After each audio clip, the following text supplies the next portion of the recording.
Good afternoon, class. I'm Miss McDaniel, and today we will be learning about range and mode.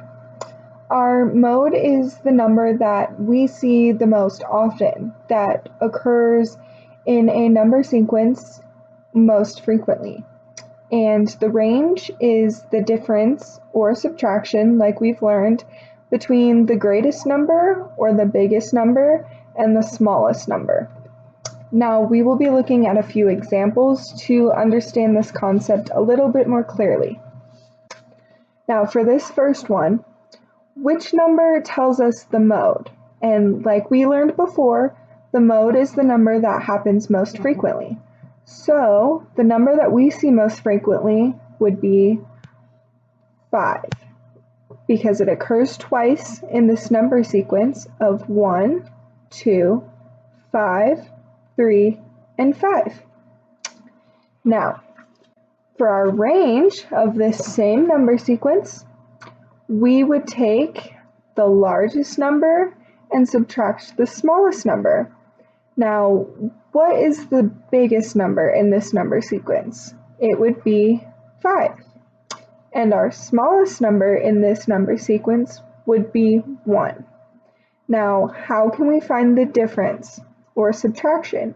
We would take the biggest number, which is 5, and subtract it 1.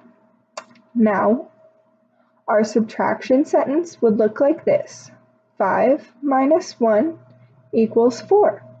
So our range would be 4. Now that we have learned this concept, we are going to look at another example.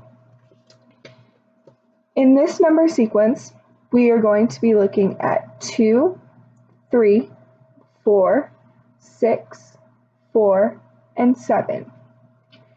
First, we will start off with our mode. Now, what number do we see that occurs the most often? It would be 4. Our number 4 occurs twice in this number sequence. 1, 2. Now, for our range, what number would be our largest number in this number sequence? It would be our 7. And what would our smallest number in this number sequence be? It would be our 2. Now, to find our range, we take 7 and subtract our 2, and that equals 5. So our range for this number sequence would be 5.